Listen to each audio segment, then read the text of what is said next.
Assalamu alaikum, family. Brother Landon X.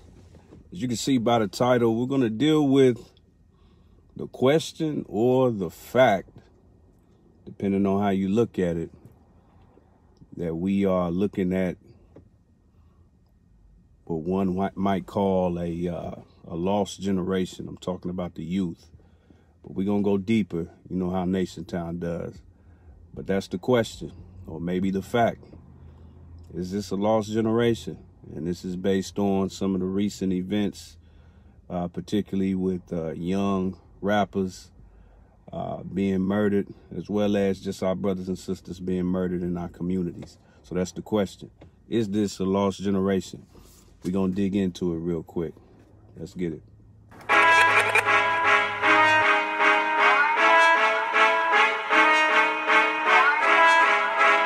I was told to deliver this message.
Back. Assalamu alaikum, family. It's your brother Landon X, Nation Town TV Live.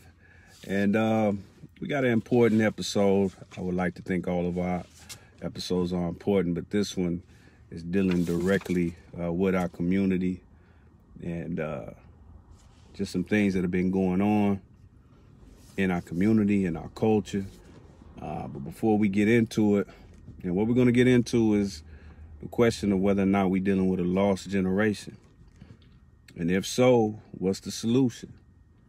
Well, we're going to touch on that if it be the will of Allah. But let me start off in the proper fashion. In the name of Allah, the beneficent, the most merciful, I bear witness that there is no God but Allah, who mercifully appeared to us in the person of Master W. Fard Muhammad, to whom praises are due forever. And when he came and made himself known, he made sure that he left us a prototype who would be his messenger at minimum, but in fact, exalted Christ. I'm speaking of none other than the most honorable Elijah Muhammad. And the only way, chronologically speaking, that I would even be able to know about these two beautiful brothers is through the divine leadership, teaching, and guidance of the Honorable Minister Louis Farrakhan, and in those three great names, I greet all of you in the words of peace, as we say it in the Nation of Islam. Assalamu alaikum. Shout out to everybody chiming in. 1 second, family. All right, looks like we back.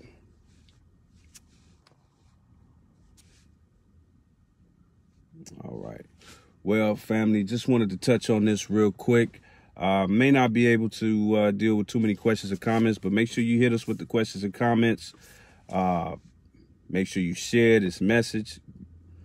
Definitely share this message. Just getting off the blacktop, getting out with our people, man, doing the first work that we call in the Nation of Islam, our sole purpose to deliver the 17 million or more dead to the Lamb of God. And in this hour, this is a critical hour to do just that. And we're going to touch on it. I'm going to breeze through these points real quick, but it's too important of a subject not to get into. But make sure that you hit us up. NationTown, $NationTown. Keep in mind that all of your donations through Cash App, 10% of them go to our Yes Ma'am program, which is Meal in the Message, where we provide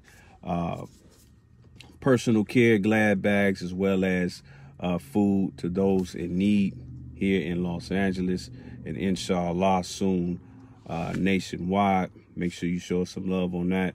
And of course, this is NationTown TV, brought to you by NationTownStore.com.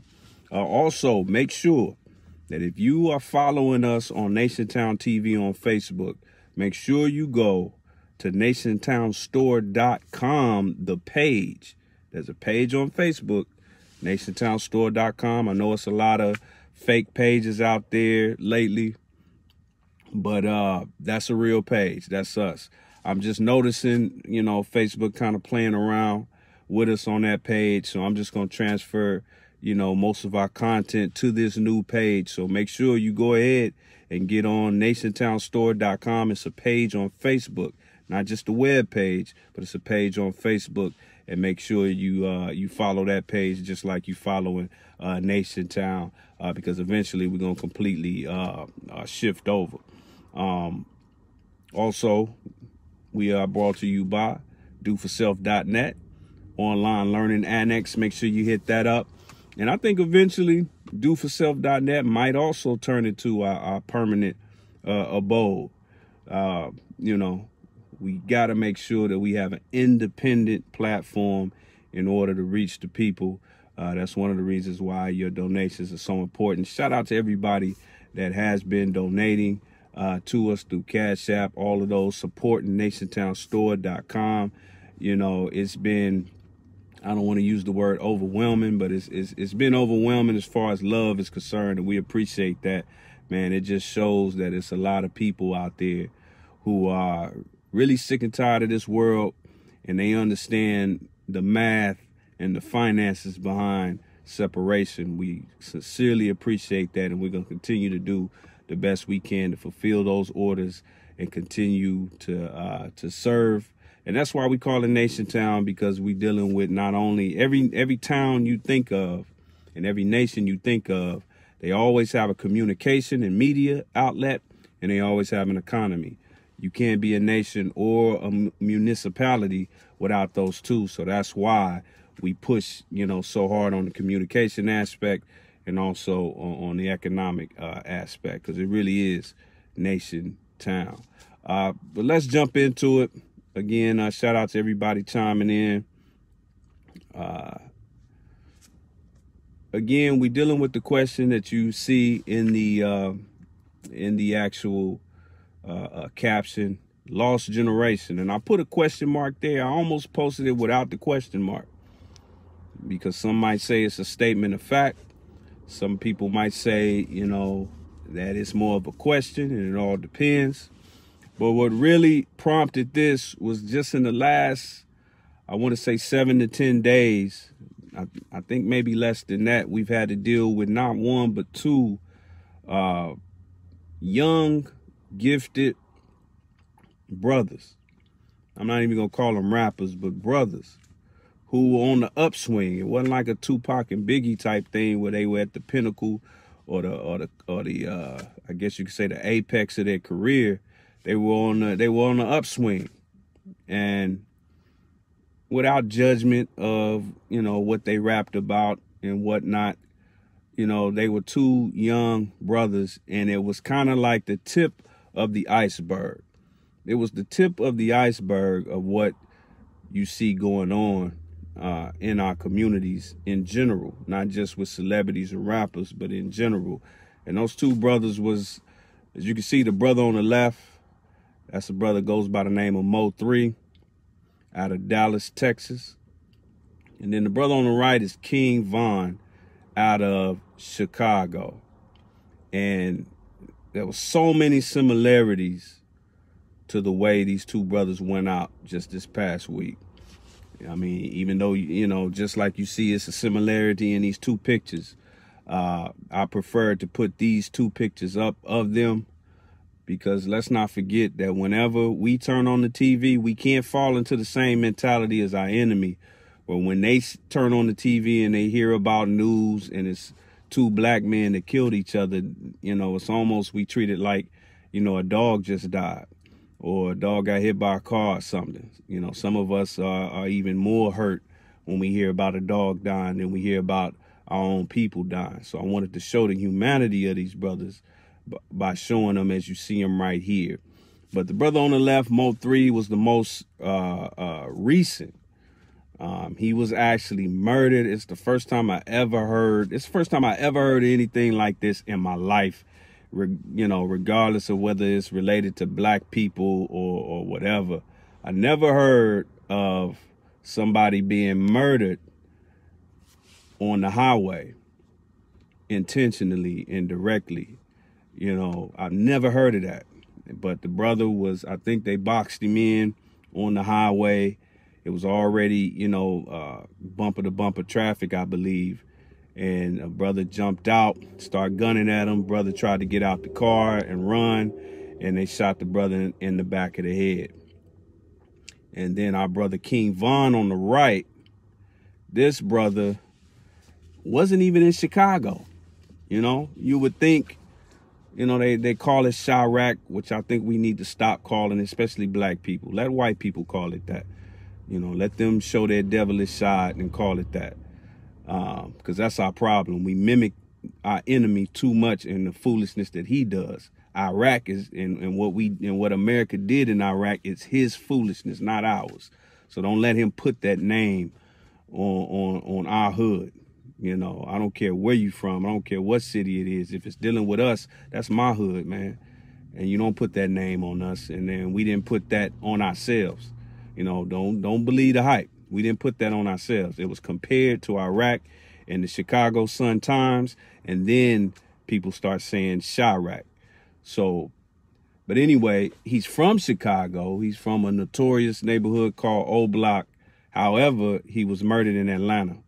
In fact, the two parties involved, neither one of them were even from Atlanta. There was a group of young men, I believe, from Savannah. And then, you know, they were at a hookah bar of some sort. A fight ensued. And then he was gunned down in the middle of the street as well, in the middle of that fight. Apparently, the person he was fighting, his homeboy didn't like the fact that he was winning the fight. And he just began to gun him down. There's a video of it. I considered showing the video, but I decided at the last minute not to. But these two brothers, they were up and coming. And I got to be honest, you know, I'm not going to turn this into a hip-hop review episode, but I listened to both of their music. I wasn't familiar with either one of them before they were murdered, I got to be honest. But the brother on the left, Mo3, that brother was really talented. Not to say our brother King Von was not.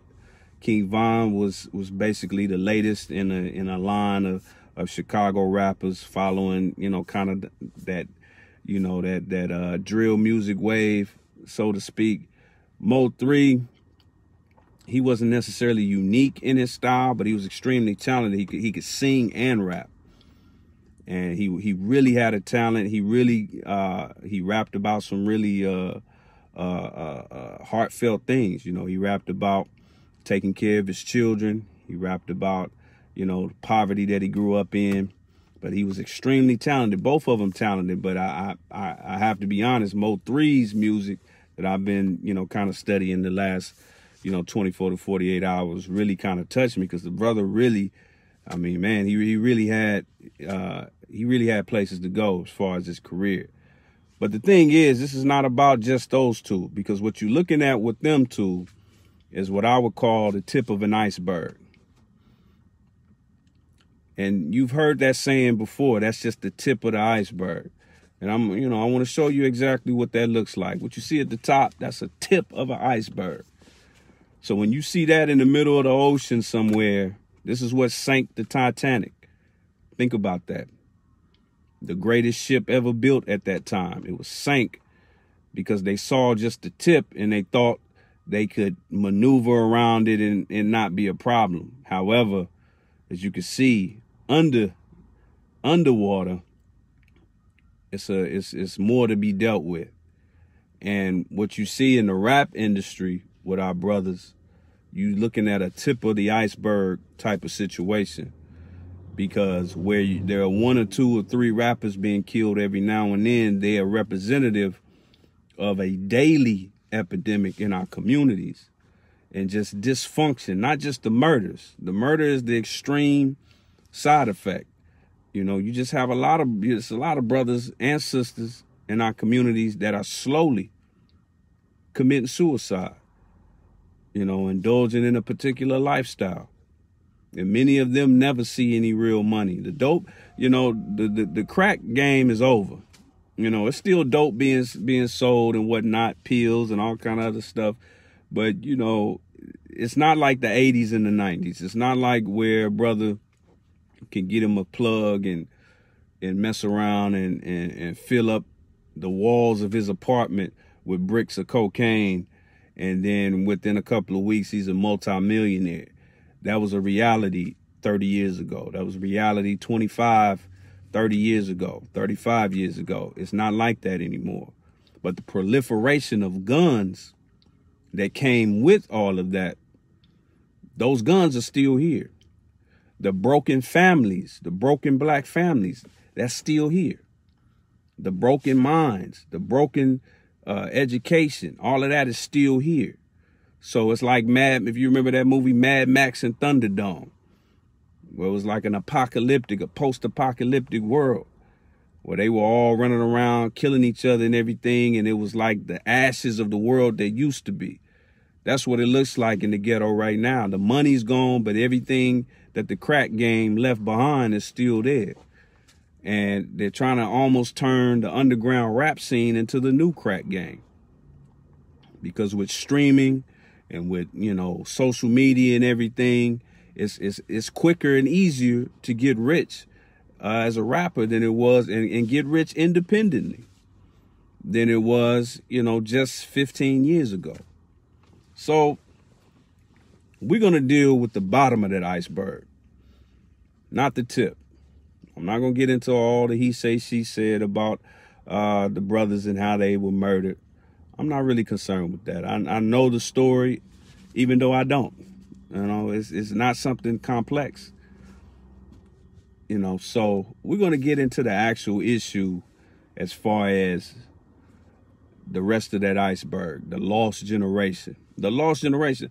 Now, hit us up in the comments if you feel like that this is a lost generation. Now, keep in mind, by definition, generation means about 30 years. But I'm going to extend that a little bit. A lot of people think generation means 10 years, you know, whenever the music changes, you know, whenever a new kind of technology comes out. No, generation is 30 years. But really, I'm talking about the last 40 plus years. And I'm going to get into why I'm picking that window of time. But do you think this is a lost generation? Okay.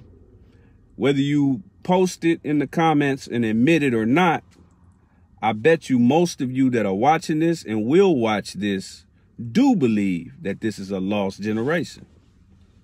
And if you do, let's ask ourselves a question. How did it get lost? Who lost them? Did they lose themselves? Some of you might want to take the blame off of the elder generations and say, oh yeah, they lost themselves.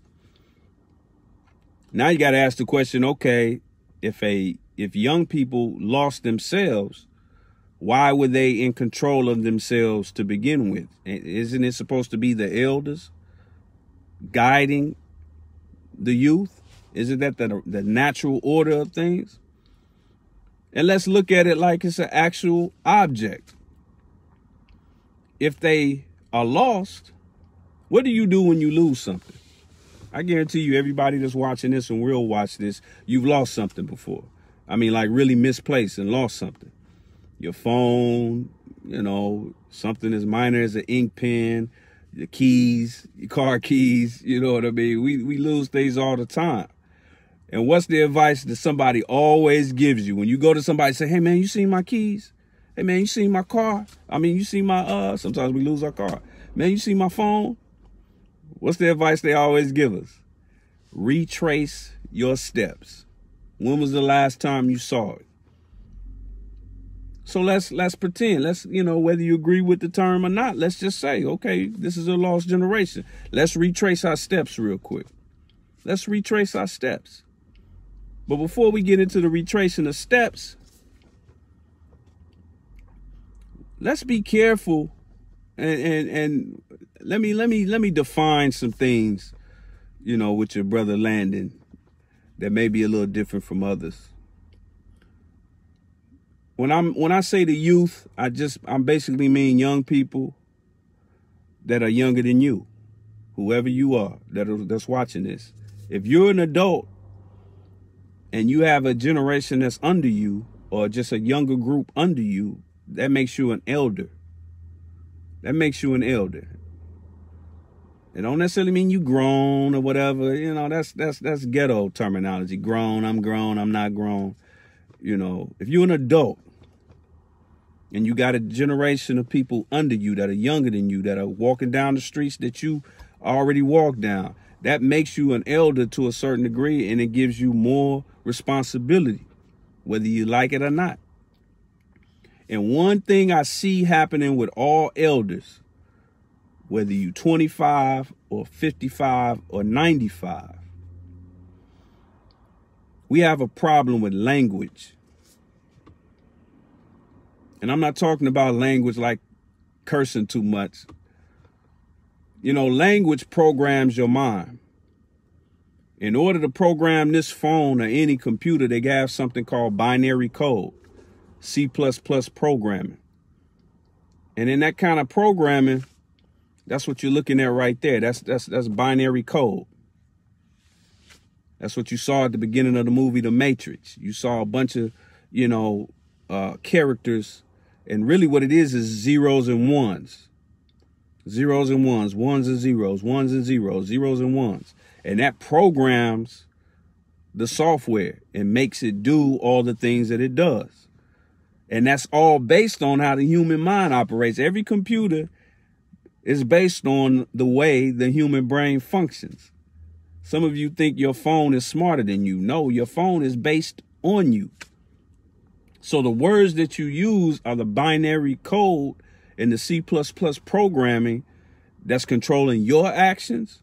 And it's also controlling and guiding the youth that are under you, whether you like it or not. It's like that old debate about that Charles Barkley started about whether or not he was a role model. The elders are role models, whether you like it or not. You can say that they're being influenced by rappers, they're being influenced by TV, but they usually, the average human being, they spend the first 10 to 12 years of their life or more only focused on what the elders around them are doing. That's before TV really grabs them. That's before anything else grabs them. They looking at you. In fact, the first 6 or 7 years of their life before they started school or whatnot, they was really looking at you. really looking at you. So the language we use is important. And what I noticed about us as black people, as soon as we start getting into that elder role, when we graduate school and we start thinking we grown and we start working and all of that, we start using a certain kind of language that we got to deal with, and we got to stop it. We use disowning language. You know when they say when a parent disowns their child, there's an epidemic of disownership in our community, and we do it with our mouths. We don't do it necessarily. We do it like this, but we don't necessarily do it by, saying, okay, that's not my son anymore. That's not my child anymore. That's not my nephew anymore. That's not my little cousin no more. I disown them. Not that kind of disownership. It's disownership in the words we use. And then there's fake ownership in other words that we use. What am I talking about? Let me give you an example. The typical so-called grown person. We get to a point in our life where we start saying stuff like, a certain song come on the radio and we say, oh yeah, that's my ish right there. That's back in my day. Back in my day. That's my generation, right? That's my generation of rap music. That's my generation of music. Oh yeah, that's me right there. That's us. See, that's ownership. That's possessive language. Mine, us, our. See? But you notice that when the topic of the youth comes up, now keep in mind, the youth literally belong to us. They literally come from us. They come out the womb looking up to us. They look like us. And I'm not just talking about your own biological child. I'm talking nephews, nieces, play nephews, play nieces, baby cousins. They literally look like us. They are literally under our custody and under our control. But when we talk about them, especially when they do something we don't like, we start to talk about them with non-possessive, disowning language. We even call them animals, literally. These kids these days. I can't tell you how many comments or conversations I've heard from elders that start off like that. Man, these kids these days. Man, what's wrong with them? They crazy. Them, that, there, these days. See, that's all disownership. This don't have nothing to do with me. This is them. That's over there. Them, they, those. But then when our favorite song come on the radio that came out when we was in high school, then it's, oh, that's my song. Oh, that's back in my day. Oh, that's my generation. First of all, let me say this, and I'm going to make some of y'all mad. Y'all know how we do on Nation Town. Family, I don't care how old you are, if you're 25 or 85. Let's stop saying those 4 words. Back in my day. Just cut it out. Just cease and desist. I'm gonna make a legal demand right now. Cease and desist using those 4 words. Back in my day. Because it's literally false. Because when we say back in my day, what we really talking about is a moment in time where we didn't really control anything. We're usually talking about back when we were young, high school or middle school, or even younger than that. Our biggest responsibility was just going to school, maybe a little part-time job, your chores at home. No real responsibility. Nobody looking to you to lead them, to guide them. No children. None of that. But we call it our day. No, that was your daddy's day. That was your mama's day. That was your grandma's day. How many bills had your name on it at the house? And I ain't just talking about because your mama put it in your name. So she would have to pay a deposit. I ain't talking about that kind of bill with your name on it. How many bills were you required to knock out when you was 18, 19, 16, 15? That was not your day. That was not your day. But listen to the words that we use. Those of us who grew up in the 70s, early 80s or whatever, let Earth, Wind, and Fire come on. Let September come on. Back in September.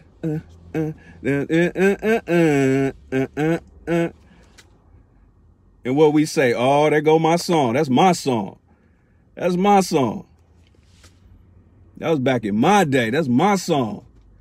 Wait a minute, you wasn't in the studio with Earth, Wind, or Fire. You didn't know neither one of them. I know that's not the name of the group members. I know, trust me. But you didn't have nothing to do with the production of that song. But when it come on, you say that's mine. That's us. That's back in my day, my generation. You don't, neither one of them know you.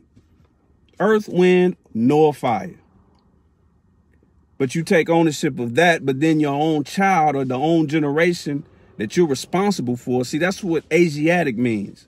That's that natural. We all walking around with dashikis and talking about ancestors and talking about, you know, burning sage and all of that. See, in our original Asiatic and African ancestry, if something went wrong with the youth, it was 100% the responsibility and the fault of the elders. And it ain't just the Earth, Wind, and Fire generation. Don't get me wrong. When cruising down the street in my 6'4", come on, and you hear that beep, boop, boop, boop, boop, boop, boop. Those of us that grew up in the mid-'80s, that's my cut right there. Yeah, Eazy-E, Dre, Q. That's my song. That's me. Stop it. Stop it. You wasn't in the studio with NWA. You wasn't in the studio with NW or A. Stop it, man. That's not you. Them babies running around, they look just like you. They looking to you. That's you. That's you. Put ownership, put some respect on the ownership name.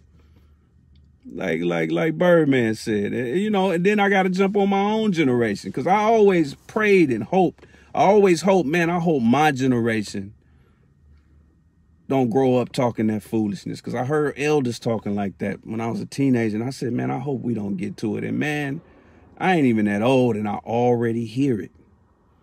I already hear 30 and 40-year-olds trying to front like the 80s and the 90s was paradise.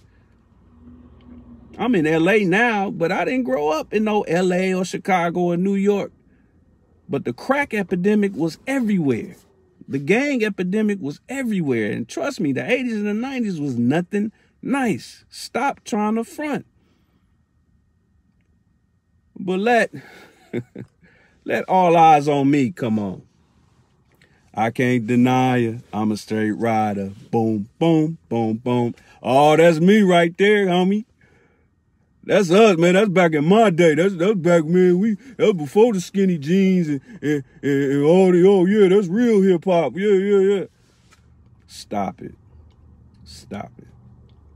Stop it. You wasn't in the studio with 2 or Pac. Stop it. Just stop it. But see, that language in our Supreme Wisdom lessons, it talks about speaking clearly the people's language. And that has many deep, deep meanings, and that's got to be one of them. The language that we use. We got to speak clearly. We got to return to ownership in our language. And I'm telling you, it's more important than it sounds. I know you're thinking, oh, man, that ain't that important. Trust me, it is. Trust me, it is. And I'm going to show you in a minute how important it is. Because I'm going to prove it. I'm going to prove it in a divine way. But before I do that, I want to prove something else. I told you that when you say back in my day, that's an erroneous statement. because that's not your day. Let's see who rules the world.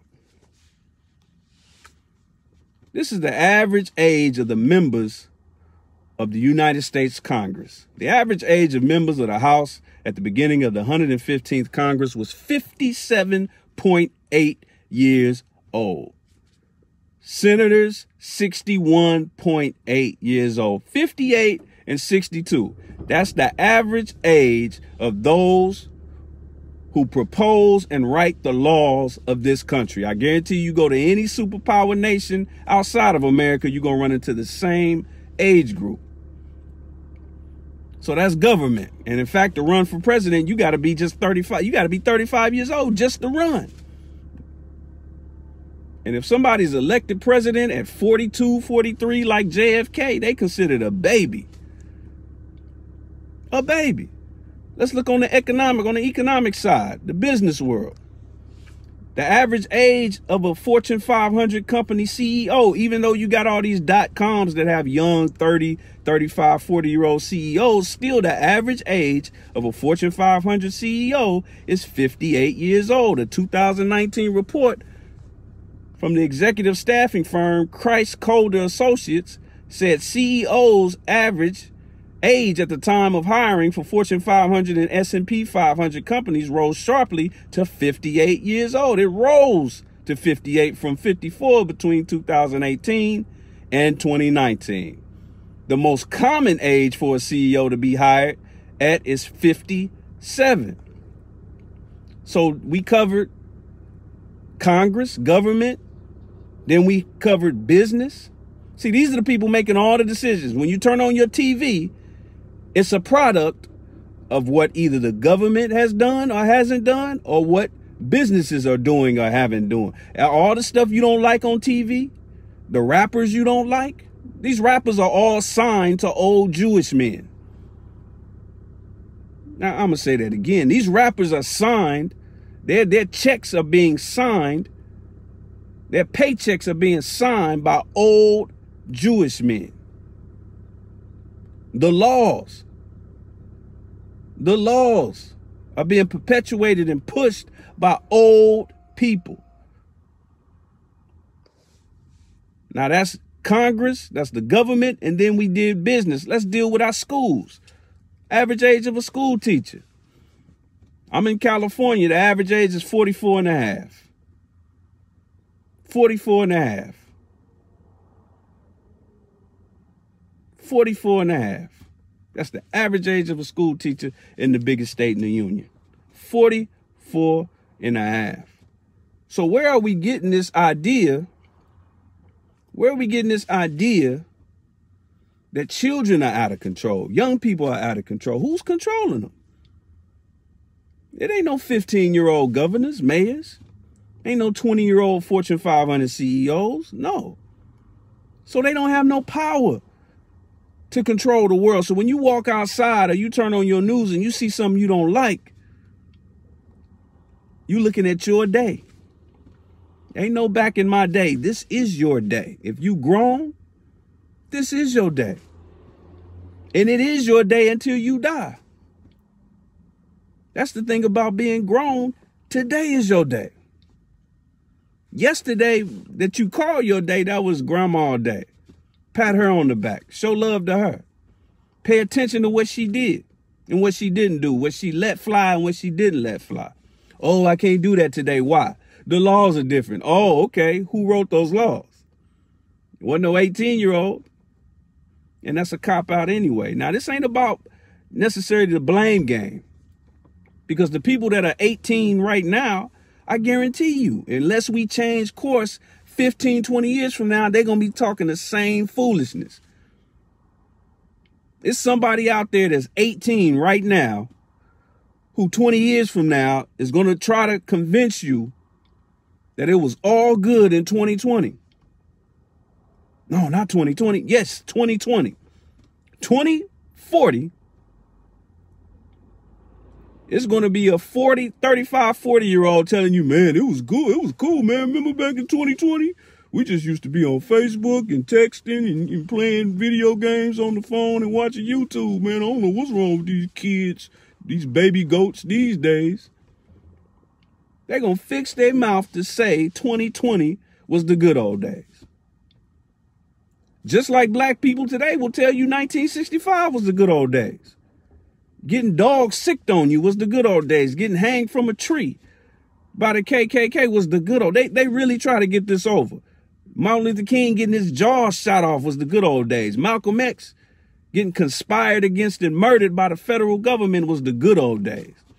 Medgar Evers getting murdered in his damn driveway was the good old days. The Vietnam War was the good old days. See, so I gotta disabuse you on that. Disabuse me, because like I said, I'm creeping up there. Don't let the baby face fool you. I'm creeping up there, and I already hear my contemporaries talking like that. I'm telling you, we gotta steer clear of that. But it's not fair to tell somebody what they're doing wrong and not give them an example of how to do better. Have you ever wondered that despite the fact that the Honorable Minister Louis Farrakhan, this man, by the grace of Almighty God, Allah, this year he turned 87 years old. 87. These days, that qualifies for great-great-great-grandpa age. In fact, I think he is a great-great-great-grandpa. 87. But he never had an issue reaching the youth. He didn't have an issue in the 60s. He didn't have an issue in the 70s. He rebuilt the nation in the 80s. Didn't have an issue in the 90s. Didn't have an issue in the early 2000s. Don't have an issue now. In his 80s, when he speaks, when he calls on a young rapper or a young celebrity, they come front and center. You saw Nick Cannon right there at the Criterion Message, Rick Ross.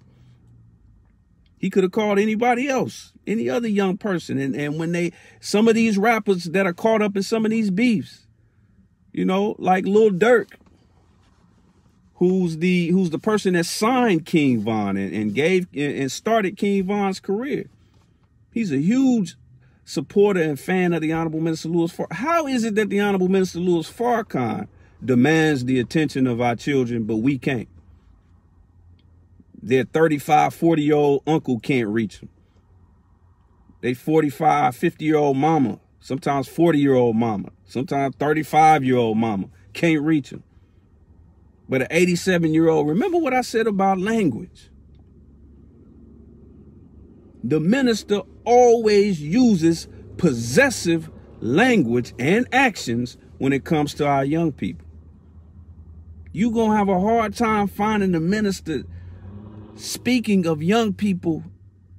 He tells the truth about them, but in a negative sense, in distancing himself. Now, he's literally distanced from them. He's 87 years old. I got to give it to you. Once you get like 80, 90, okay, now you got a right to say them, those, they. Because you really are dealing with a generation that's 2 or 3 generations removed from you. They're being raised by your grandchildren. So he low-key got a right to distance himself, but you can't catch him doing it. But I'm going to prove it. Listen to the Honorable Minister Louis Farrakhan talk about the youth at a recent summit. And I want you to pay attention to the minister's actual language. Young black man, young black woman. Have you heard Farrakhan say that this generation is the greatest generation we have ever produced? You may ask Farrakhan, stop that. That's what they call hyperbole. The boy's just blowing stuff up. No. You are the greatest generation we have ever produced because you're born out of the suffering of your people to end that suffering totally.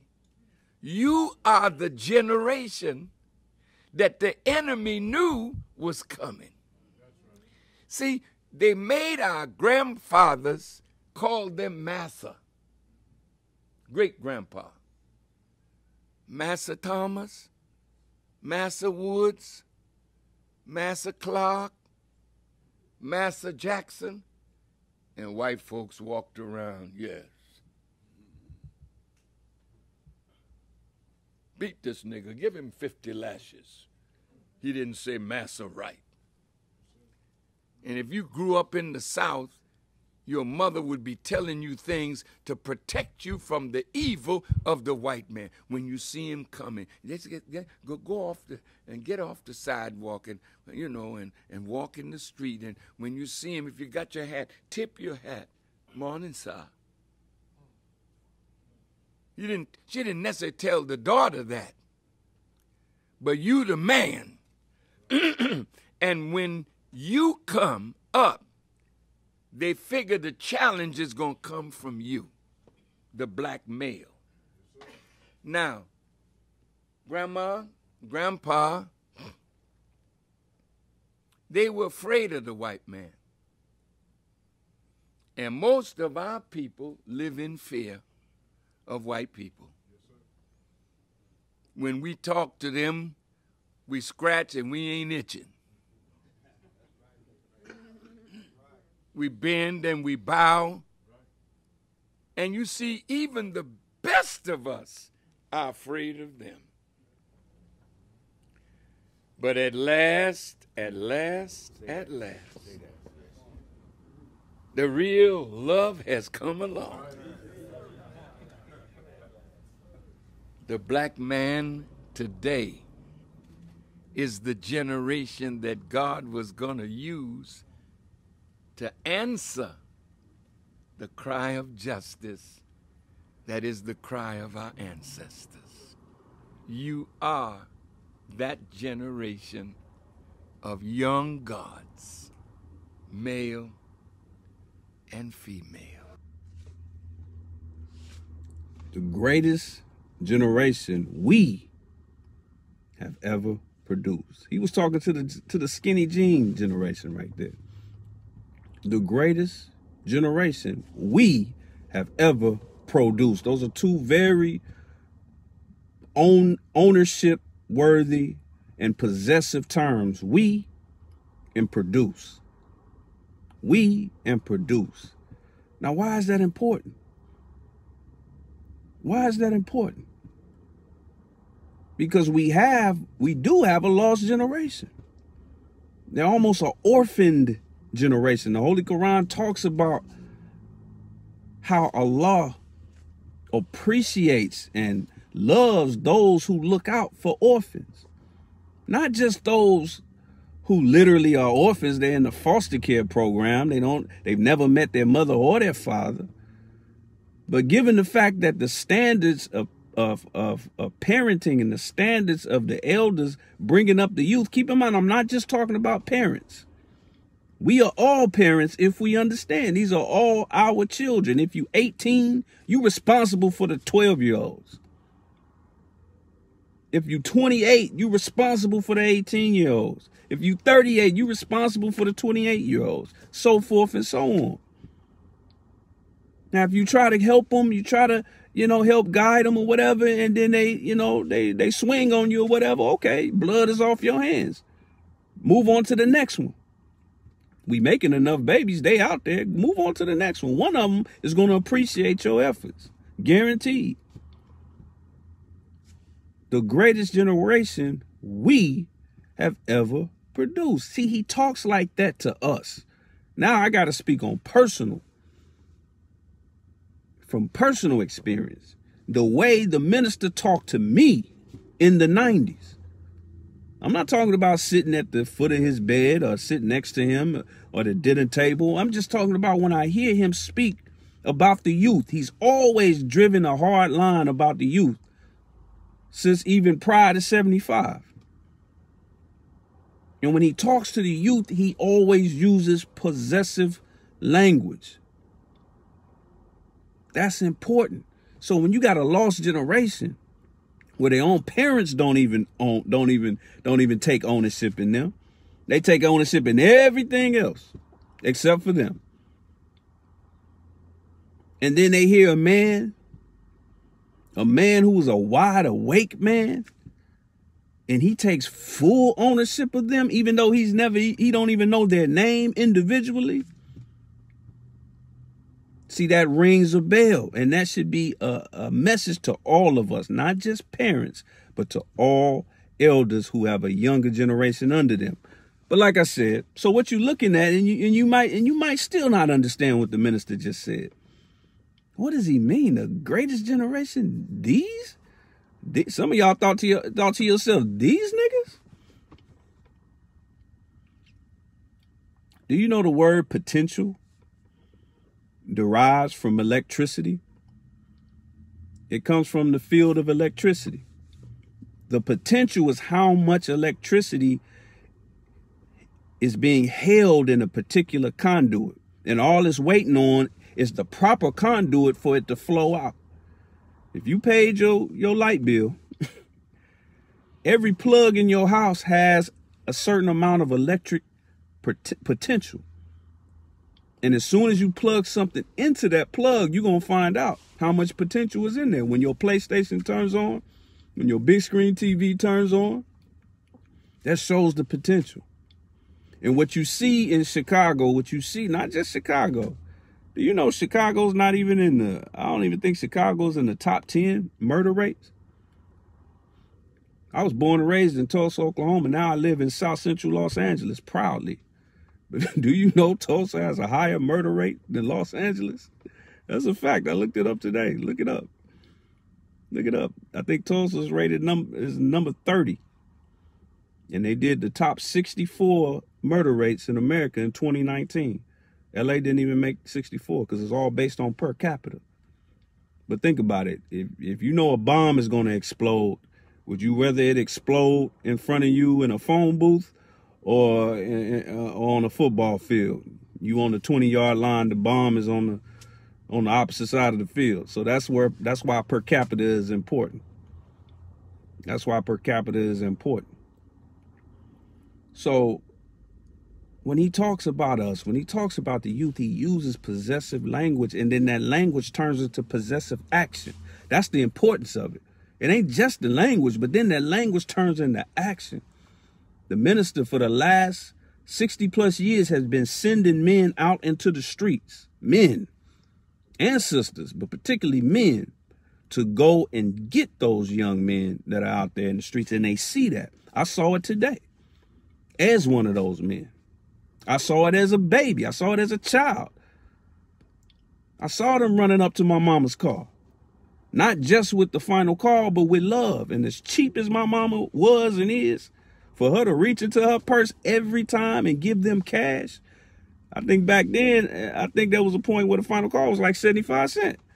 But she would always give them cash. So the children see that. That's why they can reach. That's why the minister can reach your child, can reach your nephew, can reach your cousin, and you can't. What kind of language are we using? But like I said earlier, we're not going to be on much longer, maybe another 5 to 10 minutes. Hit us up. You know, I'm not going to be able to hit your comments because I got a lot to cover real quick. And then I got to get home to my wonderful wife. But thank you for hitting us up. Or you could continue to hit the questions and comments. Hopefully I'll be able to get to them offline after. But definitely share this video. Share. Hit the like button. Hit the hearts. Hit the mad face if you mad. Because I'm telling you that your children are yours. I don't know why that would be offensive. But I said earlier that if somebody or something is lost, people always come up to you and tell you, retrace your steps. Let's retrace our steps real quick and we're going to get out of here. Let's retrace the steps of black people the last 40 some odd years. And we're going to find out exactly how our children got lost. Instead of just saying they lost. Like we ain't had nothing to do with it and like it's nothing that can be done about it. Because the thing about losing something, when you do, that's actually, even though we hate hearing that when we lose something, retrace your steps. You know, because they usually tell you that after you would have already did it. But that's really good advice. Because when you find it, not only do you find what you were looking for, but you also figure out, okay, from now on, I need to stop doing X, Y, and Z. I need to stop leaving my keys on the table. I need to make sure I put my keys in the same place every time. Make sure I don't ever, walk away from my phone or walk away from a purse, walk away from a wallet, walk away from whatever it is that you lost. So that's the good thing about retracing your steps. So we're going to retrace our steps.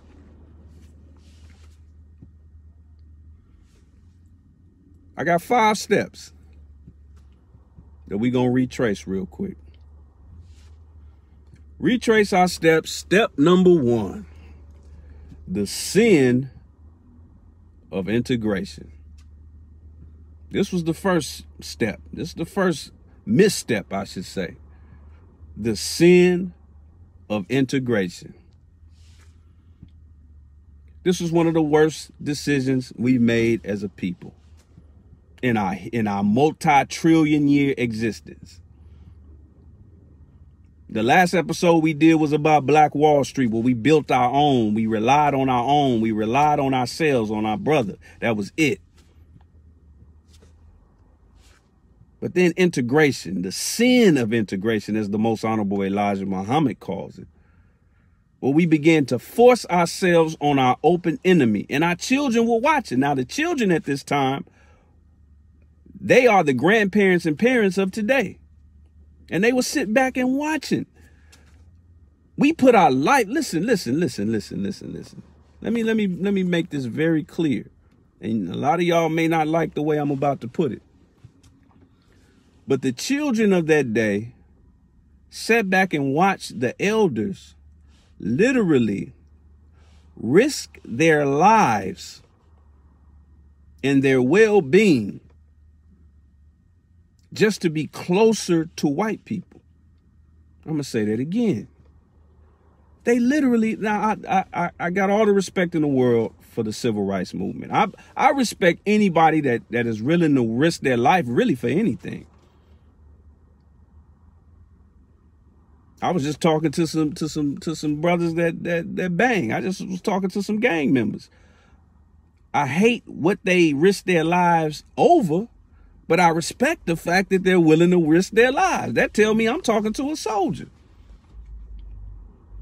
So I respect I respect the John Lewises and Dr. Kings and all of them. I respect them on that level, that they were willing to die. But I don't respect what they were willing to die for. Did I just compare the civil rights movement to gang banging? Yes, I did. Problem? I'm going to say it again. I look at them in the same light that I see a gang member. That gang member, that's what the minister was just talking about when he said greatest generation. Because he's not looking at what they're doing. He's looking at what they could do, their potential. Because energy is energy. If we would have spent that civil rights energy on rebuilding Black Wall Streets all over the country, there would be real, not them fake pyramids you see in Las Vegas. There will be real pyramids in every hood today. If we put that civil rights energy, that civil rights soldier mentality, because they were soldiers, I give them that. They were willing to die to use the same bathroom as a Peckerwood. They were willing to die to send their children to the same schools as a Caucasian so their child could go to school and deal with this. Look at the faces of them damn demons. Look at them. We were willing to die for that. We were willing to die just to eat at their restaurants. Can't nobody cook like us. And we willing to die for a white person that don't even season or clean their chicken? Nigga, are you serious? Pardon my English. Willing to die. I'm a grown man, and I consider I'm a FOI and a grown man. If one of them kind of dogs came at me, I would not just stand there. I wouldn't run like no little girl, but but look how brave this brother is to just stand there. Why? So he can eat at a certain restaurant and use a certain commode. Now they can dress it up and say, no, brother, it was bigger than that. It was for self-respect, and it was for, you know, it was for just civil rights and the right to vote and all of this. Who else did that? Who else had to do that in order to get the right to vote? In order to be self-respected? We were on a clear path to self-respect. In Black Wall Street, we were on a clear path. And the only mistake we made is that we did not rebuild. Don't tell, that was a sin. That's why the Most Honorable Elijah Muhammad called it a sin of integration. But we had a generation of children that were watching that, and they said, damn, it's that important to be close to white people? It must be something really special about white people. That's what that generation taught the children. And then it trickled down. It trickled down. That was just the first step. Let's move on. We're going to get up out of here in a minute. The second step took place about 15, 20 years after that. In the late 60s and the 70s. That's when the enemy started pitting us against each other. Retrace our steps. Step number 2, battle of the sexes. This was a torpedo. This was a Scud missile to the black household. This split the black household completely. It's obliterated the black household.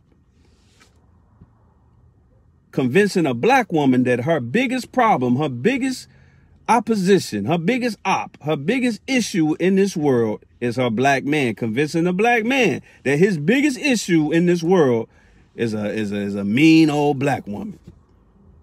Man, if I just leave her alone or stop committing to her, stop marrying her, stop respecting her, that'll be the answer to all my problems as a black man. Black woman, if I just leave these no good niggas alone, all my problems will go out the window. And the root of it was us, our sisters, fighting the white woman's problems. Did you see the picture that I just showed you of this? No, I'm not even gonna say that. I'm not even gonna say that. I might already be in enough trouble. I ain't gonna go there. But they're using this sister like she's an attack dog or something. That's how they use our sisters for their movements, and they still playing that game to this day. But that's what they did to the sister. Now look at the sign they got back: emancipation. Emancipation, black woman. That's the answer to all your problems. Just emancipate yourself from your wicked black man who won't hire you for a job. How many black men can even hire a black woman? See, they got you fighting their battles. But while they had y'all on that dummy mission, this is the dummy mission they had the brothers on. Oh, brother, you ain't a real man unless you got 3 or 4 women on you and you a pimp and you drive a certain kind of car. This became the new goal for every black man, to be a pimp, to be a Mac. I ran into an old pimp today when I was in the field. He think I didn't know. I know a retired pimp when I see one. This is, and he was from this generation. This is the image they putting in our head. No, brother, don't commit to one woman. Don't marry none of them. Just get you 3 or 4 women and, get you a nice car. Even though you might still be living with your mama, just get you a nice car, dress nice, and just run through a bunch of women, man. And that's the life. And we still falling for that to this day. That's step number 2. Now, this is all leading up to what you see on the news every day. When you Monday morning come and they tell you 185 people got shot in Chicago. I'm showing you the steps. Let's retrace our steps for this lost generation. Retrace our steps. Number 3. Prison industrial complex, which led to a warped sense of black manhood. Prison industrial complex. Now we coming up on the 80s, 90s. Look at the numbers. Look how prison population skyrocketed. Now, it says incarcerated Americans, but we know what's up. We know what's really going on. I was blessed to go in and teach in Lancaster prison a couple of times last year. In fact, that's one of the things I look forward to when this whole COVID-19 clears up, if it clears up, is being able to go back inside and talk to my brothers. But this is what's really going on in there. This is just the numbers. This is what those numbers really represent. How many white heads you see? Department of Corrections.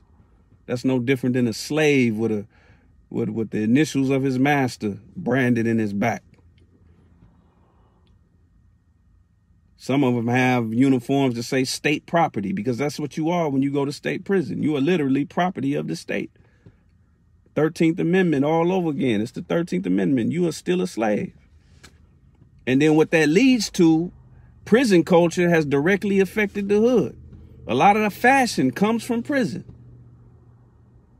In fact, prison time, and this is something that some of the best of us make and this is perpetuated through hip hop. We actually believe that doing time is a rite of passage for a black man.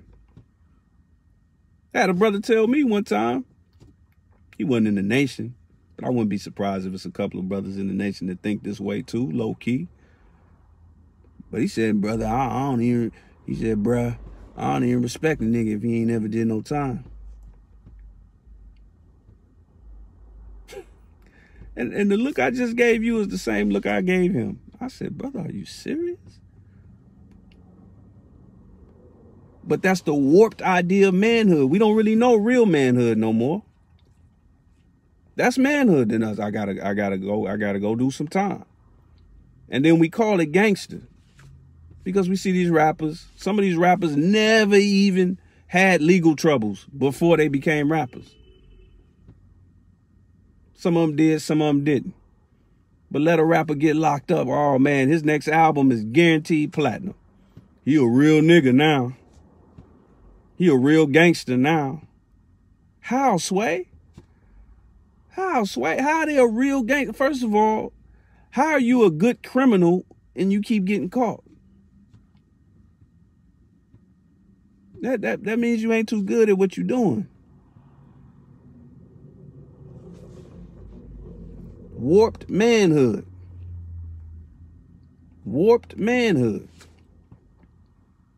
So this, along with the breaking up of the household through the battle of the sexes, so now 75% or more of our households are headed by single black mothers. And it's a toxic environment where the black man is constantly berated, whether he's there or not. You have children, you have a whole generation of children the last 40 plus years that are used to hearing their mama on the phone talking about niggas ain't shit. That's like a regular, and then she'll turn around and even say that to the child. You just like your daddy. You ain't. See, but it's all by design, because this is a part of J. Edgar Hoover's plan and strategy to stop the rise of a black messiah. The black messiah is guaranteed to be a man. But if you got a whole generation of black children growing up salty about black men with a negative perception of all black men, that's going to lead to a couple of things. That's going to lead to us not listening to sound doctrine and sound leadership from a man like the minister, the Most Honorable Elijah Muhammad, or Malcolm, or Kwame Ture, or whoever. And it also leads to homosexuality. You got little boys growing up in a household where by 10 years old, they think, man, they're ashamed of being a man. Like, man, I don't even want to be a man. Little girls, before they even start, quote unquote, dating, they already got a negative perception of men. Don't trust their first boyfriend. You don't trust your first. You going through your first boyfriend's phone? You know, I'm laughing to keep from screaming, man. But that's where we are. That's a step we got to retrace. Our warped idea of manhood brought about by the prison industrial complex. We're going to keep it going. We're going to get up out of here. Now, this is similar to number 3, but I gotta give this its own category. Step number 4, crack, drugs, and guns. I had to give this its own category. Had to give it its own category. Because the crack gang, because here's what these 3 things did. Let me show you that. Crack, drugs, and guns. The reason why I gave it its own category is this. When they're doing experiments on animals, I want y'all to follow me on this. When they're doing experiments on animals, they usually use something that animal needs or wants in order to coax the animal. A doggy treat, food, medicine, water, something that they know that animal likes or needs in order to train or to run experiments on the animal. When they do those little tests on mice and stuff, you know, they put them in a maze. It's always cheese somewhere in that maze. That's why the mouse is going around that maze. So white supremacy looked at it like this. They said, okay, we know what we've taken away from them. We know what we tricked them into giving up. So now let's give them something that replaces what we've taken from them, or they think replaces it. So what crack represented was an economic boost. This was the first stimulus of the hood right here. This was the first stimulus check of the hood right here. Where any brother felt like it was easy money. Get him a strap, get him some dope, get him a bomb like they call it in the South, and he ready to go. Now all his problems go out the window. So he thinks. Financial problems. See? Because they took our economic vitality from us. Our need and want to do for self. They took that from us. They scared us off of that. So they replaced it with this poison. So that's crack from an economic and selling standpoint. But then they also gave us easy access to weed and pills. That's something you see more on the modern tip. Now, what this was a replacement for, how many black people have health care? How many black people have good health care? How many black people take good care of their health? See, taking good care of your health don't really have a price tag. So it ain't no excuse necessarily to be healthy. But they know we don't take good care of our health. They know they putting poisons in the food. They know we don't have health care. They know that we all have PTSD, post-traumatic slave disorder. So we self-medicating. So the medication that they give, that they make easy access to us, they've already tainted that with even more poison. So we self-medicating with the weed and the pills. It ain't no natural weed. Ain't no such thing as a natural pill. They done weaponized all of this. See? So we got crack, we got drugs, then we got guns. See, the minister touched on this. A black man has a need for power and dominion. But if he sees no power in the melanin in his skin, he sees no power in his community, all he sees is his parents trying their best to get closer to white people. So he thinks white people have all the natural power, and he does not see his own natural power. As soon as he get that gun in his hand, that gives him a semblance of power. So it's a replacement. It's a poor bootleg replacement for power. So economics, healthcare, and power is replaced with crack, drugs, and guns. And we're going to deal with number 5 and get up out of here. Addiction to and worship of white supremacy. Now, listen, family. Some of us, when we hear that term, white supremacy, you might think a skinhead, You know, some poor white trash walking around with a MAGA hat on. That's not white supremacy. I'm talking about what undergirds all of that. I'm talking about what undergirds this country.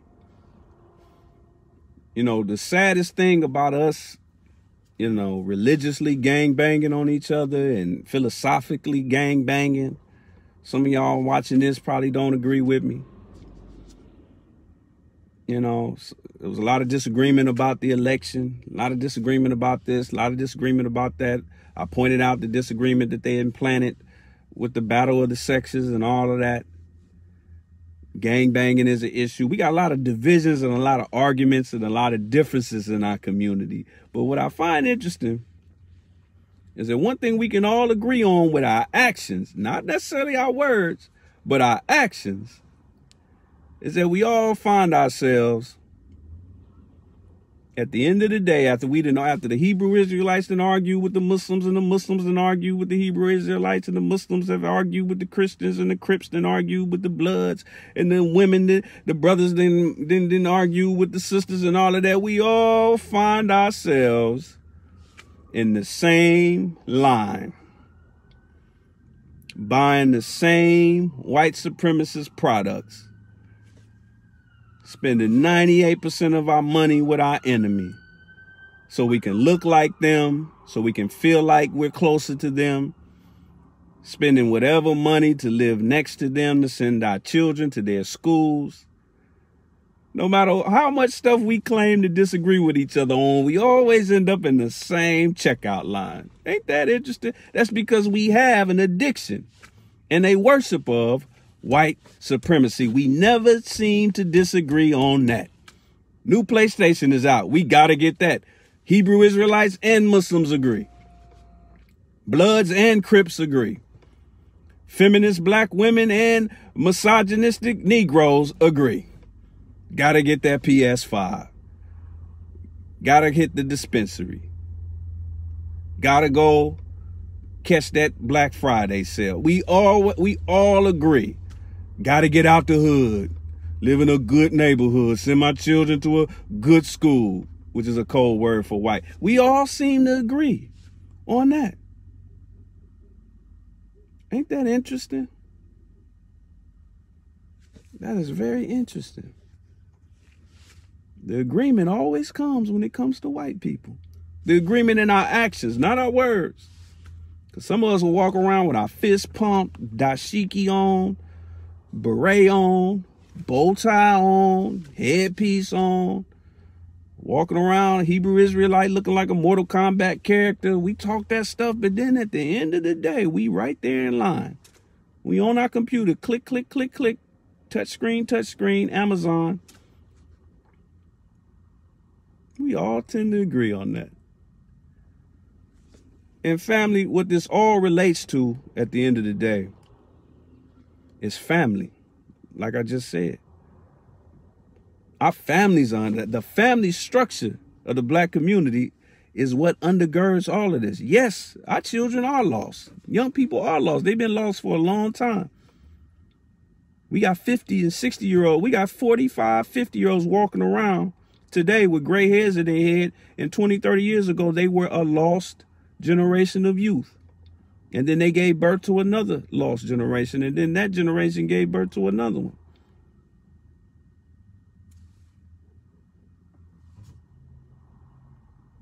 Lost generation of youth. And then we even fall for political organizations and groups that we think are for our for the betterment of our people. But then you go on Black Lives Matter website and they got this.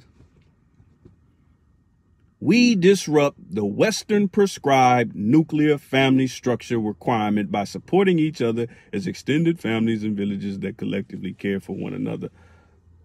Foolishness. There's nothing wrong with the nuclear family structure. That is the nature of the black man, to have masculine and feminine energy under the same roof raising your children. That's a nuclear family. We done gave white people credit for the nuclear family.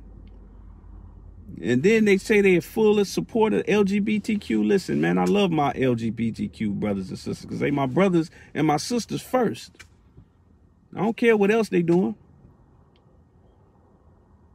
But don't tell me that you're for Black Lives Mattering, but you're anti something that gives birth to and guides Black life. So you're against the process that creates Black life and the process that nurtures Black life, but you're for Black life? Nah, man, I'm cool on that. I'm cool on that. But we're okay with that. We're okay with attacking the family structure. Because we don't think that's important. But then we turn on the news and we find out, 800 people got shot in Chicago last weekend, and we say, oh yeah, well, we lost. How did we lost? How did we get lost? How did they get lost? Retrace your steps. That's all I'm saying. Let's look at what a nuclear family actually is. A nuclear family, or elementary family, or conjugal family, is a family group consisting of two parents and their children. It is in contrast to a single parent family, the larger extended family, or family with more than two parents. The most popular movement, the most currently popular movement, now I didn't say the most effective, we know what that is, but the most popular movement, so-called in our community right now, basically is telling us that we shouldn't have families. And we don't trip on that because we don't have families. We got kinfolk, but we don't have families. We might know where our mama is, you might know where your daddy is, but we don't have families. Speaking of families, family, I'm gonna get up out of here, but I'm gonna show you one last thing before I dip. Something that we really need to reconsider. The national agenda from the Nation of Islam that was given during the Million Family March. We got to institute, read this, and then, just explore it. Explore it because it's got some good principles in it.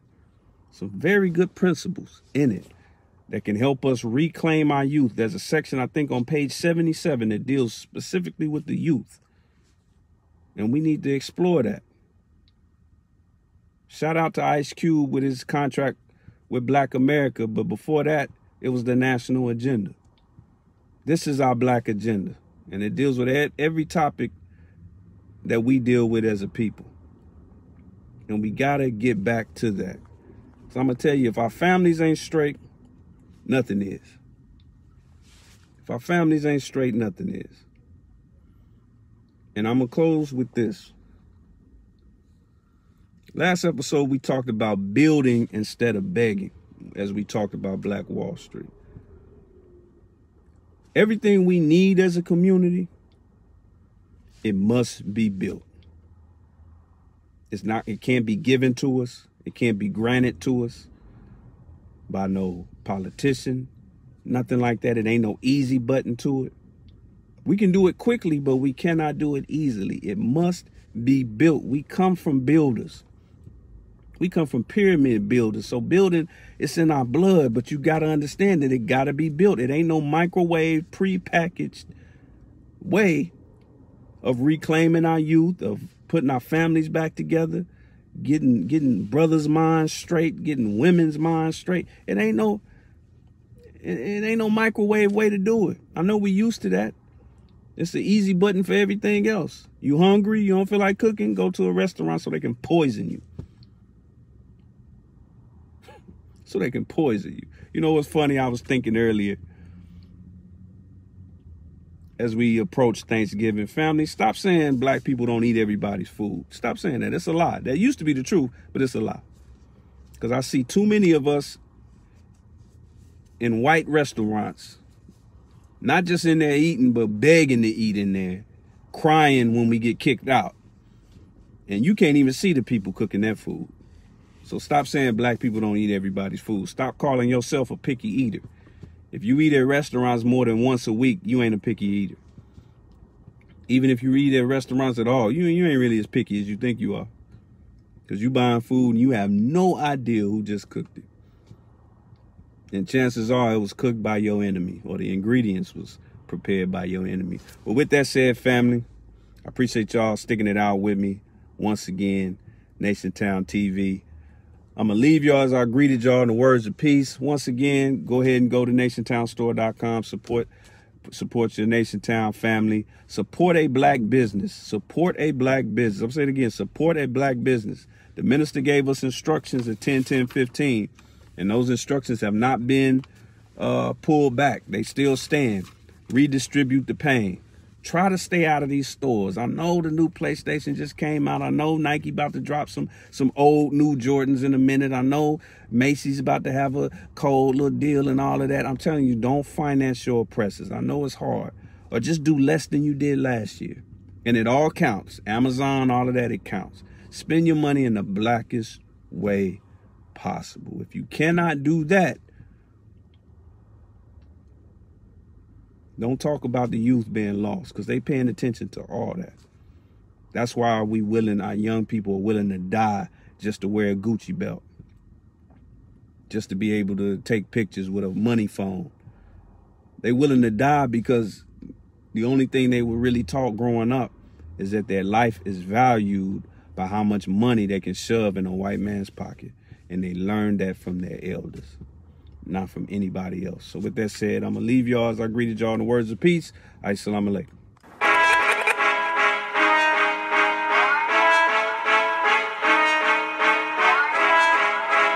I was told to deliver this message.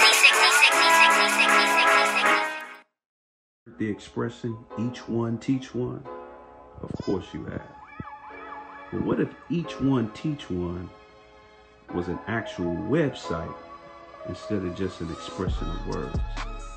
Log on to doforself.net and experience the Underground Freeway, which is a free online collection of step-by-step how-to and do-it-yourself subjects ranging from how to quit your day job, repair your credit, investments, alternative currency, and much more.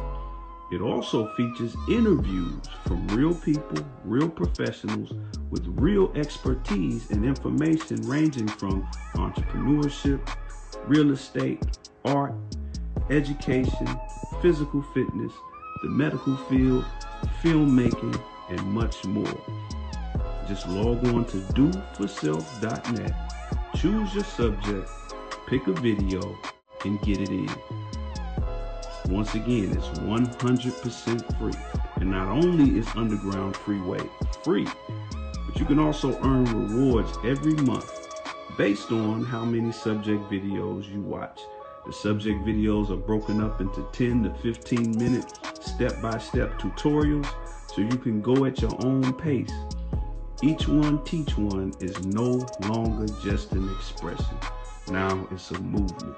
So log on to doforself.net, pull up on the Underground Freeway, and let's get free.